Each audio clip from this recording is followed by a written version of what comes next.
Morning, everybody. Did you get a worksheet? There are worksheets in the back for this class. We're going to be looking at Naaman and Gehazi.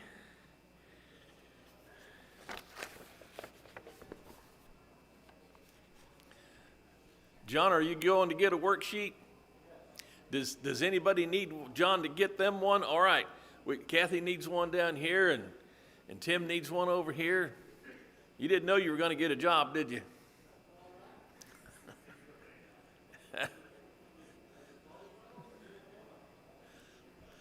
What this is, this class time, this is an interim class time.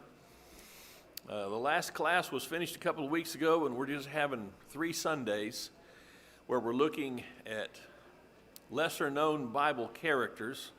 The first Sunday, we looked at the women who ministered to Jesus last week. Who was it last week? Anybody remember? Nobody remembers? Uriah the Hittite. And this week, we're looking at 2 characters, 2 real people from 2 Kings chapter 5, Naaman and Gehazi. We've got 4 readings to do. We're going to just read through the chapter. So I need somebody to take the first 7 verses, 2 Kings 5, 1 through 7. Who will take that? Anybody? All right, see a hand in the back. Who is that? Oh, it's Jamie. All right. And then chapter 5, 8 through 14. Janie, 15 to 19. Got to have 2 more readers. For 15 to 19 is one. Oh, Titus in the back. And Jake, if you'll take 20 to 27. Got it? All right, so we got 4 readers ready to go on 2 Kings chapter 5. And everybody's got a worksheet now, right? Did you guys get worksheets? They're in the back on the lectern. Oh, you got them. They're set to go. Excellent. All right. So, Jamie, take off. Naaman, commander of the army of the king of Syria, was a great and honorable man in the eyes of his master, because by him the Lord had given victory to Syria. He was also a mighty man of valor, but a leper, and the Syrians had gone out on raids and had brought back captive a young girl from the land of Israel. She waited on Naaman's wife. Then she said to her mistress, "If only my master were the prophet who is in Samaria, for he would heal him of leprosy." And Naaman went in and told his master, saying, "Thus and thus said the girl who is from the land of Israel." Then the king of Syria said, "Go on, and I will send a letter to the king of Israel." So he departed and took with him 10 talents of silver, 6,000 shekels of gold, and 10 changes of clothing. Then he brought the letter to the king of Israel, which said, "Now be advised, when this letter comes to you, that I have sent Naaman, my servant, to you, you may heal him of leprosy." And it happened, when the king of Israel read the letter, that he tore his clothes and said, Am I God to kill and make alive, that this man sends a man to me to heal him of leprosy? Therefore, please consider and see how he seeks a quarrel with me.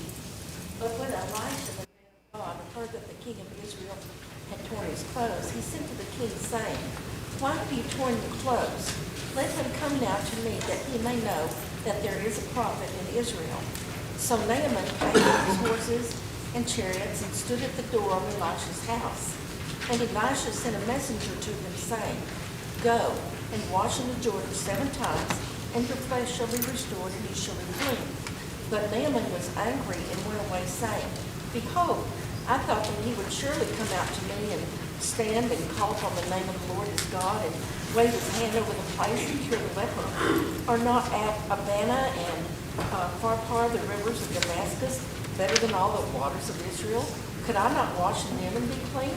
So he turned and went away in a rage. But his servants came near and said to him, "My father, it is a great word the prophet has spoken to you. Will you not do it?" Has he actually said to you, wash and be clean? So he went down and dipped himself 7 times in the Jordan, according to the word of the man of God, and his flesh was restored like the flesh of a little child, and he was clean.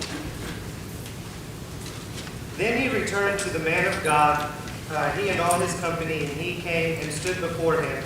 And he said, Behold, I know that there is no God in all the earth but in Israel. So accept now a present from your servant. But he said, As the Lord lives, before whom I stand, I will receive none. And he urged him to take it, but he refused. Then Naaman said, If not, please let there be given to your servant 2 mule loads of earth.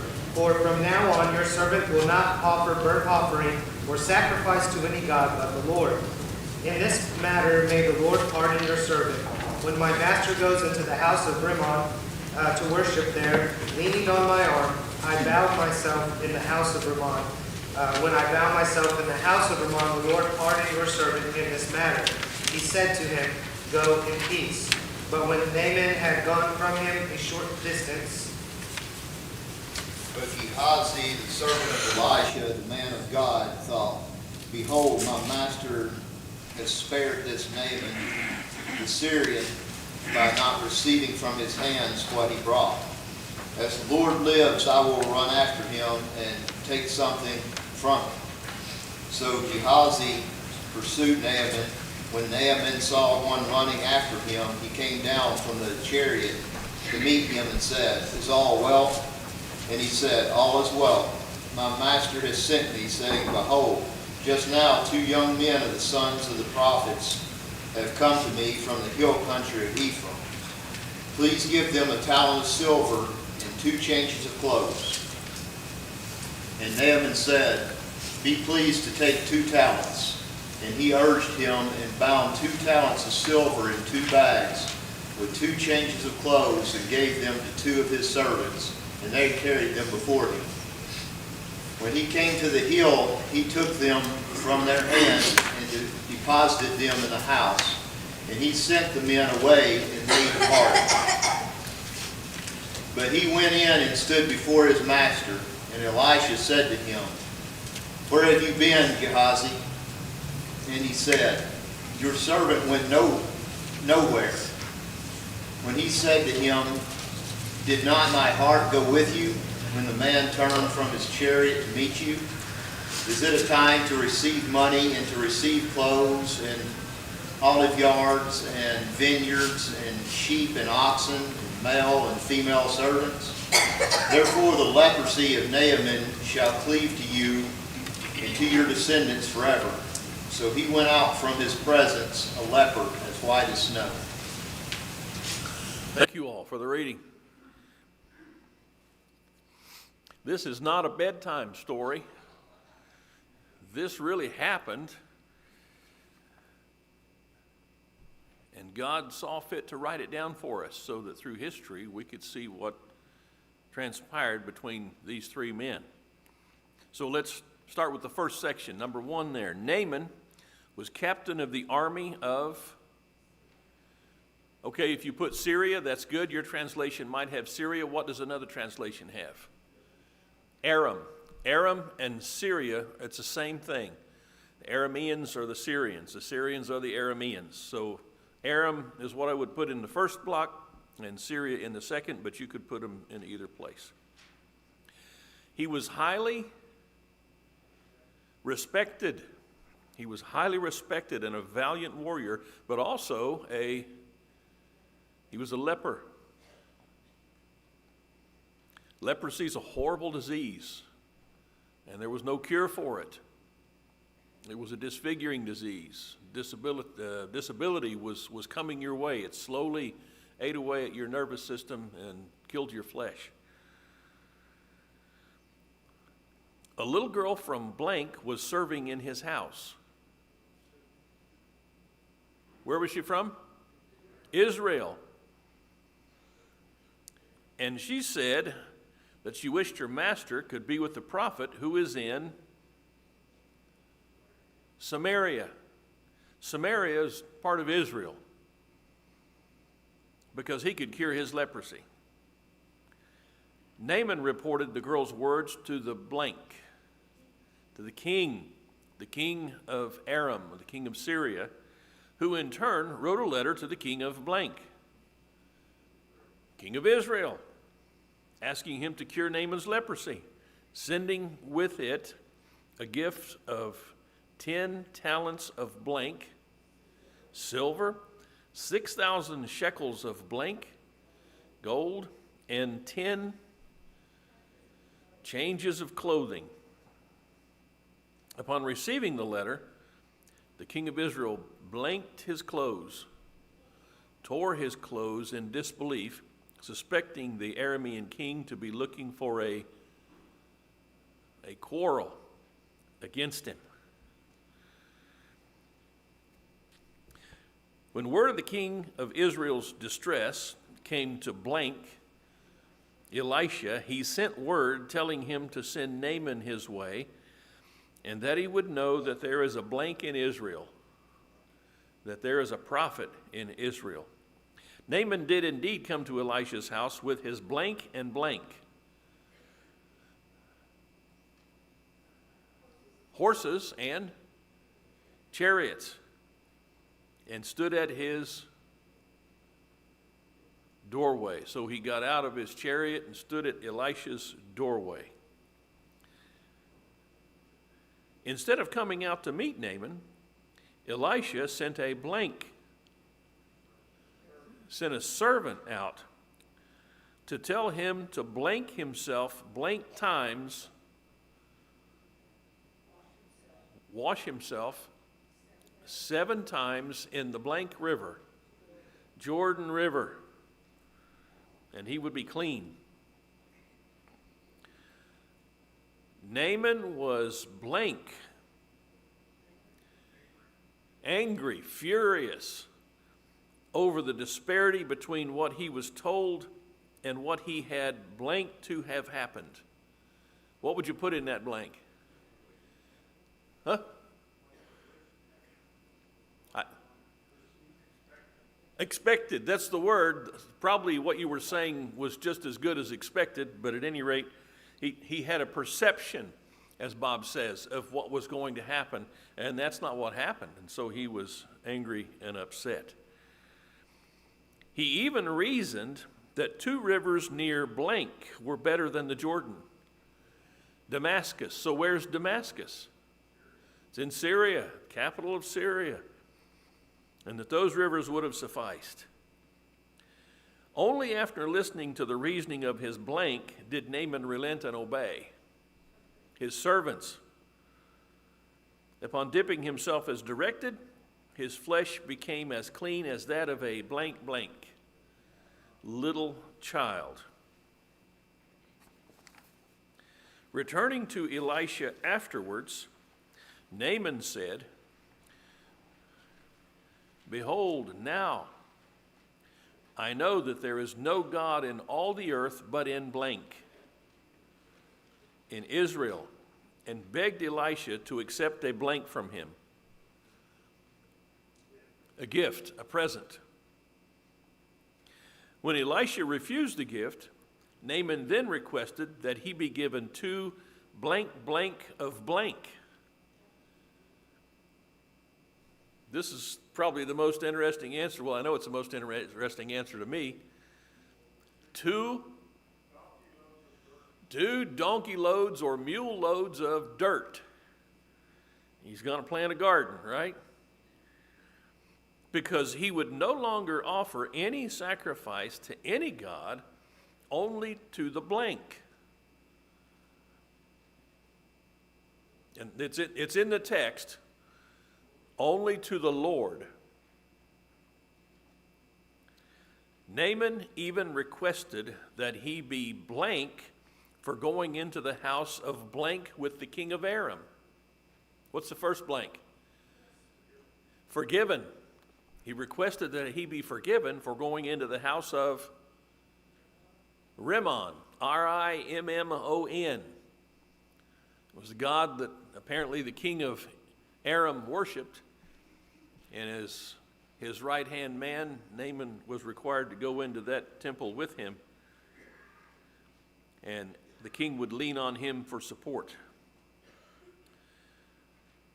Gehazi, this is the last section, section 4. Gehazi was a blank of Elisha's, a servant of Elisha's, and thought to acquire from Naaman some of the good things Elisha had denied or refused. They were offered to Elisha, and he refused them. He denied to take them. Gehazi ran after Naaman and concocted a story about needing a talent of blank and 2 blank of clothes. But what? No, I guess I could mess that one up, didn't I? He needed what? A talent of silver and 2 changes of clothes. Naaman pressed Gehazi to take blank talents of silver. 2. He asked for 1. He said, no, here, be pleased to take 2, as well as the clothes, and even sent 2 servants to carry them back. Once Gehazi had stashed the goods, you never say that about coming home from Walmart with your groceries, do you? You only stash goods when something shady is going on. Once Gehazi had stashed the goods, Blank asked him where he had been.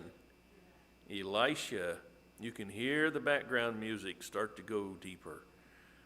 Sadly, Gehazi blanked, saying he had gone nowhere. He lied. It was a false lie.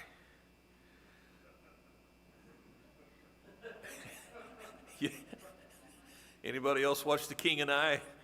Yul Brynner, that's my favorite line from the whole show. It was a lie, it was a false lie.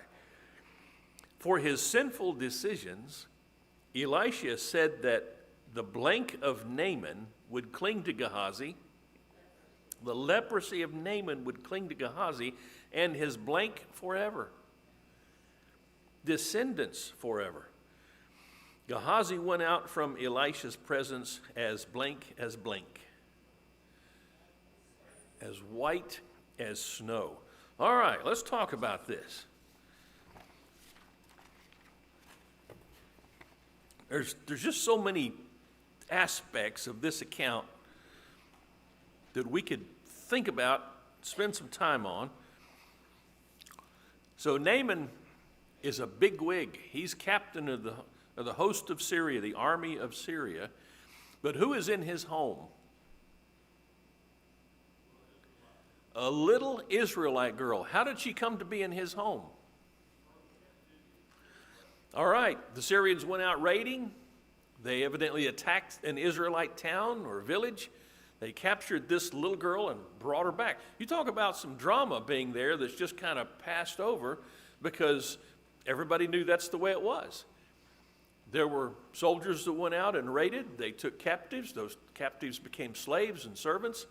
But how does this little girl feel about Naaman?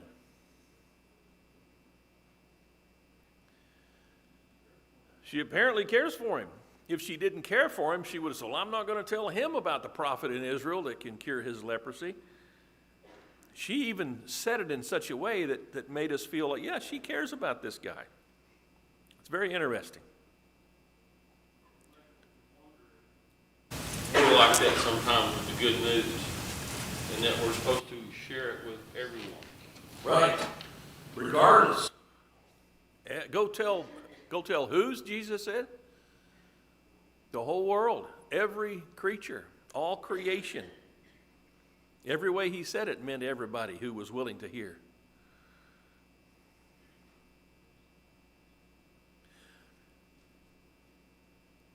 So Naaman tells his king of Syria, and what does he do? He's going through channels. He's going through the chain of command. He says, well, if we're going to get a prophet from Israel, we need to contact the king of Israel and check into this through channels. And so that's what he does. What does the king of Israel do? What's his response when he gets that letter? He's upset. Man, he's trying to start a fight with me. And that was the farthest thing from his mind. Wasn't anything like that at all. Is there a lesson there? How many times have we gone off, as the old saying is, half-cocked? Half-cocked is an expression that comes from the days of flintlock rifles and cap rifles, where they didn't have a safety, but you could pull the hammer back just one cock, half cock, and in that position, it wouldn't fire. You couldn't pull the trigger and make the hammer come down. So half cocked is a position where you're not going to get anything good done. That's what the expression means. So when this letter comes to the king of Israel, he's upset, thinking something that's not true. What's that? Jumping to conclusions. Yes, he jumped to a conclusion. None of us have ever done that, but we've probably read about people who have jumped to improper conclusions. I think that's part of what James is talking about in the first chapter of James, when he starts writing that brief letter, and he says, let every man be swift to hear, slow to speak, and slow to what? Slow to anger. He's saying, don't be jumping to any conclusions. Just sit tight and listen to what I've got to say. Because when you read the rest of James, he really lays it on them hard. And it's easy to see how somebody could have read that letter and been upset about it. He says, be swift to hear, slow to anger. They didn't have what? They didn't have cars back then, did they? They did not.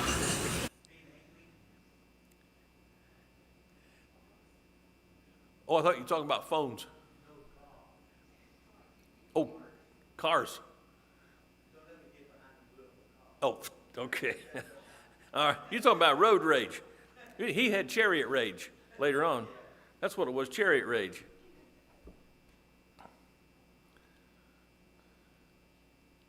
Where are we here? How far did I get down? When word of the king of Israel's distress came to Elisha, he sent word telling. So Elisha gets word that the king of Israel is upset, and he says, don't worry about this. Send him to me. And so that's what they did. They got word to Naaman to go down to see Elisha. And how did that go when Naaman showed up at Elisha's place?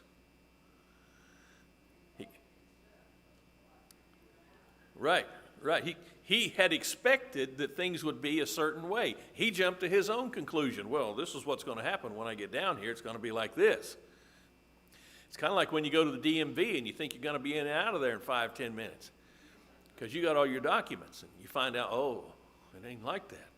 This is not what I had envisioned. So he's got an entourage. It says chariots, horses and chariots, so there's at least 2 chariots.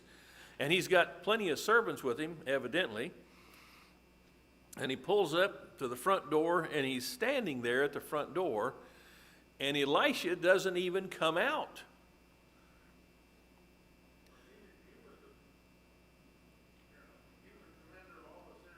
I mean, he was a real big dog. He was a big dog.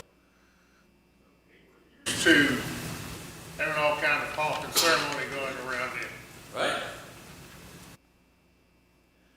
What would a prophet of God care for that? And if Naaman had been thinking correctly, he wouldn't have expected, because of his position, to have that kind of honor shown him. And you and I need to take pains to guard against the same thing. Now, there's a certain amount of respect that we should demand, of course, from our children and from our grandchildren. But who else knows us? At any rate, what he expects to have happened doesn't happen, and his reaction is not to go, oh, well, that's interesting. That's not what I thought. His reaction is to get angry. He's upset. And reading between the lines, I don't want to read between the lines too much, but I do, you know what I've said before. I'd like to have another verse or two, because what happens when Naaman gets upset? What's that? He yields, but why does he yield? Oh, he yells. Oh, I'm sorry, I thought it was somebody else. So he's upset, might be yelling. What happens at this point? His servants calm him down. Now, I don't know how you see this, but when I see his servants saying, Master, by the way, they don't call him Master, what do they call him in the text? They call him Father. Isn't that right? Where is that? Okay, there you go. Father? On the way the servant deals with Naaman and the way the servant deals with Elisha. And it's really interesting as you follow this, as he comes this way, how well respected he is. Like you talked about, even the little girl that was in his household from Israel. And you see how people that are foreign to God are reacting to someone that's in a position like Naaman. But even Naaman in his position was a servant. Right. And it's just kind of a contrast. It's kind of an interesting story, really. And Elisha, even as a servant of God, he didn't seem to have any arrogance about him. Even though he did say he will know that there is a what in Israel? He'll know that there's a prophet in Israel. That was not a harbinger to his glory, but rather to God's, because that's how it turns out. When Elisha is cured of his leprosy, or Elisha, when Naaman is cured of his leprosy, who does he praise? He praises God, the Lord, to the extent that he says, I'm asking for forgiveness for going to this house of idolatry that my king goes to. And furthermore, what's he ask for? What does he want to take back with him? Dirt from Israel. And what does he connect with that dirt? What does he talk about doing with that dirt? He's going to offer sacrifices on that dirt. Isn't that interesting? Now I don't know if this is where this is coming from, but in other places in Scripture you'll talk about, well, the Israelites won because they were down on the plains. If we fight them up in the mountains, their gods won't be up in the mountains. Their gods down on the plains. And that's the idea that a lot of people in ancient times had of gods, that they were localized. You got a God over here and you got a God over there, and if we fight over there, we'll win, but if we fight over there, we'll lose. That's the kind of concept that they had of gods. Just like Romans chapter 1, Paul talks about when we give up the true nature of God in our minds, we start seeing a God who's more like the creation, and that's what's happening here. And so he wants to take dirt back from Israel so he can worship on that dirt to the one that he now says is the real God.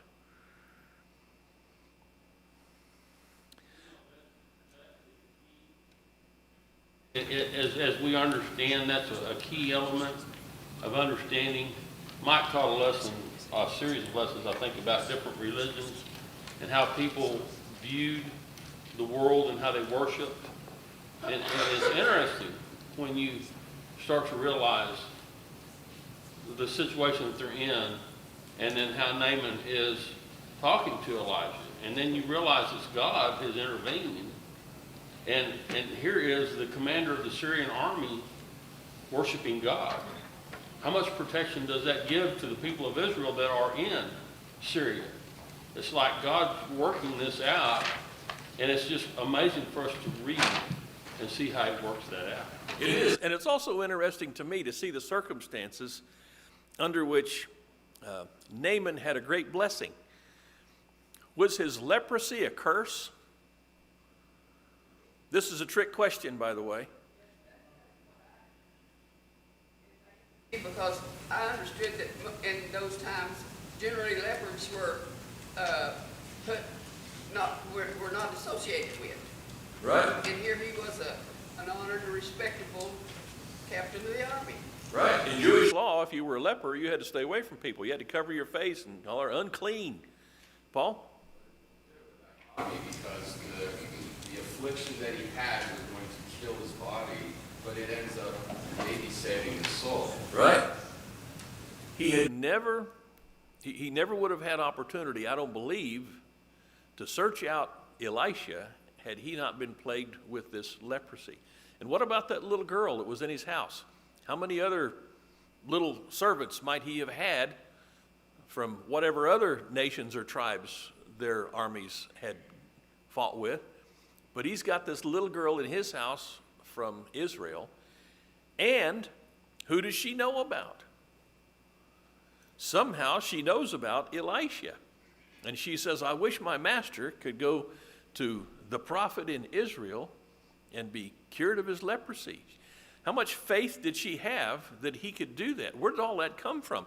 Man, I need 4 or 5 more verses to cover some of the questions I've got about this. But there it is. And this is one of the things I like about the Bible, and that to me is evidence that God really is the author, because he just lays it out there, and he doesn't say, well, I got to explain all this to people.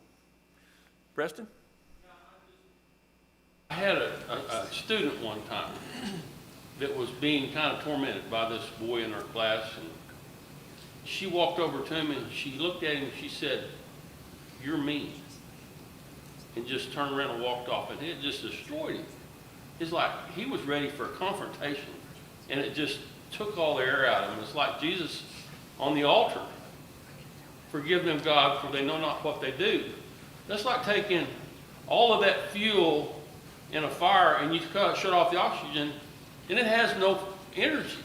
It just takes all the energy out of it. And Jesus gave that example of being a servant in this world that's ready to fight with all that energy.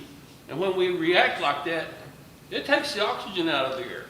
It literally deflates them. They don't know what to do. It's just an example that he's given us to follow, and we see it in different stories in the Old Testament and the New Testament. It's just amazing to me how easy it is to get away from that example, and then we open the Bible and we see that again, the example that Jesus has set and that God is trying to teach us. Right. And think about Naaman's change. He comes in, and when he finds out he's not even coming out, Elisha's not coming out to see him, he never laid eyes on Elisha. Just like Ian was saying, he got angry and probably started yelling and upset about things. And then his servants reasoned with him. And this tells us something else about Naaman. He was willing to listen to his servants. He wasn't so proud, so arrogant, so full of himself that he said, I'm not going to listen to you guys. You're just servants. Why was he there in the first place?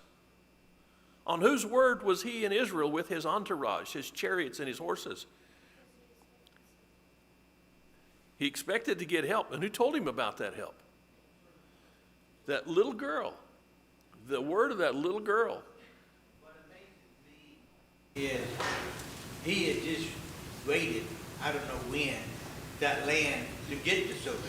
Right. And then he goes back to that land for his help. Right. It's a weird situation, and who knows how long that young girl had been in that house? Bob? Well, you used the word opportunity. And I think a lot of times our afflictions, our struggles, and everything else is an opportunity for us to make the right choice. And I think sometimes we don't look at it that way. We just look at it as a stumbling block or, an affliction or whatever. But you look through Scripture, and the Lord is always giving you an opportunity to make the right choice. Right. And that's what we're seeing here. It's just so many opportunities for all these people to make a choice. And some made good choices and some didn't. Bob's talking about the opportunity to make choices. And I remember somebody saying, I thought that's profound. They said, a temptation is when somebody's trying to get you to do something wrong, but a test is when somebody is giving you the opportunity to do what's right. That's a very profound difference between the two. And God never tempts us, but he does test us. Don? Adding to what Bob said and something you said, in the concept of what people thought of gods, being localized and different concepts of God. And I think that I applied that to what Bob was saying. Sometimes we all, even here today, are growing in our concept of God. And we think we kind of got it all down because we know what goes on in worship. But when we ask God to take care of us or to heal us of some affliction or something, to me, we should always ask, why do we want to do this? Do we just want to go back to our normal lives and doing what we always did? I just want to get back to my normal life, so I want to be like this. Rather than, sometimes when we ask something of God, anything of God, we should ask, why do I want that? We should be able to tell him why we want that. And I found so many times it's like, I just have to tell him, well, I kind of just want to get on with my life like I was doing what I always did, you know. And it's like he's almost telling me, look, that's not what I want. I want you to come out of the other side understanding me more deeply. I want you to understand yourself more deeply. You know, sometimes I think that we think we just need to come to church and we're saved, you know, and yes, but the point is we should grow in our sanctification. You know, that verse, 1 Thessalonians 5:23, you know, may the God of peace sanctify you through and through, that your whole soul, body, and spirit be preserved blameless on the day of his return. You know, we are supposed to learn more about God. Like, you know, I mean, God is, I don't think we even can believe that. We're not going to get I don't think we're going to get a hold of him in heaven, much less what we need to learn on earth. And I think sometimes we need to get he's wanting us to understand him more and more all the time. And so that concept of what they thought of God's and even what we think of God, that you brought that up and it just got my mind going. So I'll stop rambling. Well, one of the problems we have is that the closer we get to God, the more we examine ourselves and find out how far we come up short, if that's the right way to say that. However, the closer we get to God, the more we realize he's okay with that. He knows exactly who I am and what's wrong with me and the way I think that's wrong. And so he's using circumstances in my life to help me examine myself so that I'll grow.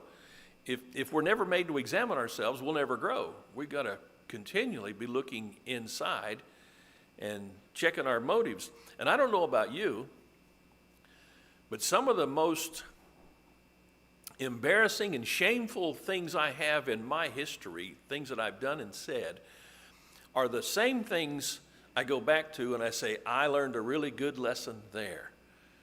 It wasn't fun, and I still remember it with pain, but that pain is what helps me to know I'm not going there again. I'm not going to do that anymore. And if we're paying attention in life, that's the way it will be. Here was Naaman. Just imagine looking at your hand and it's leopard.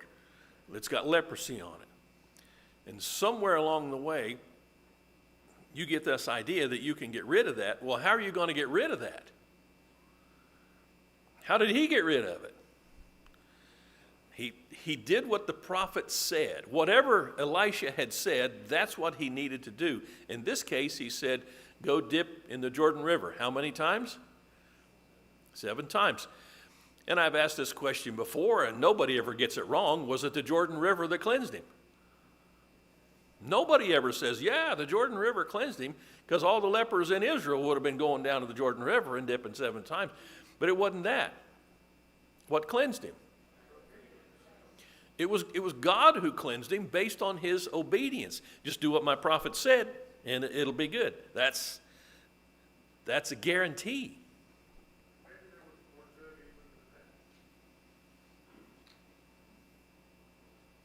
Girl, the servant from Israel, tells this guy who is very high in the hierarchy of Syria, he comes and he's cleansed.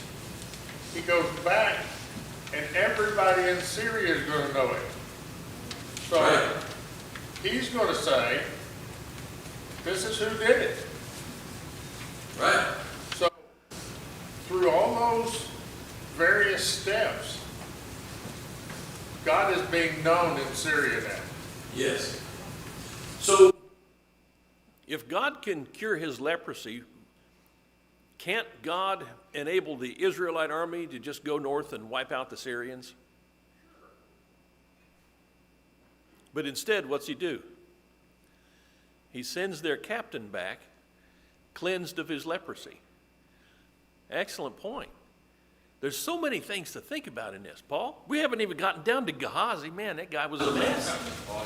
Just exactly your point. There's so many different lessons that we can kind of extract from the story. I think one of the most fascinating parts of it is the servant girl, where the world would see that as this huge injustice that would weigh only on surface value, torn from her family, blah, blah, blah.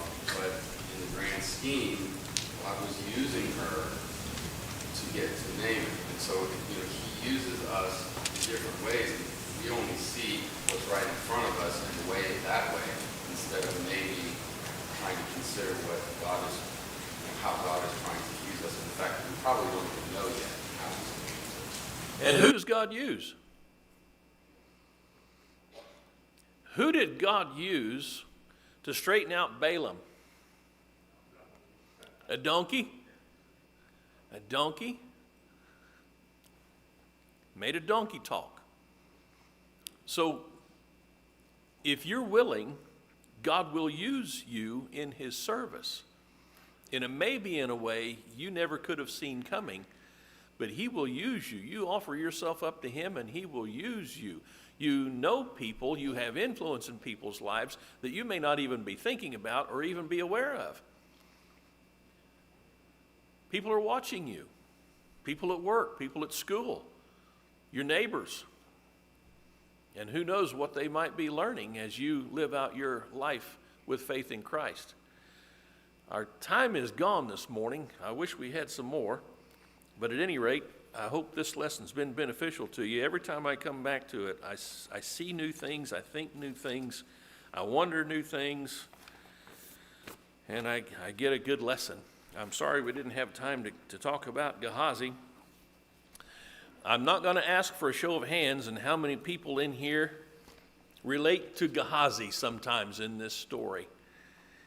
But I think all of us probably do. He longed for the things of this world. And Elisha was intent, apparently, on not becoming one of the mercenary magic sorcery guys that would make their money by people coming to him for omens and granting wishes or whatever it might have been.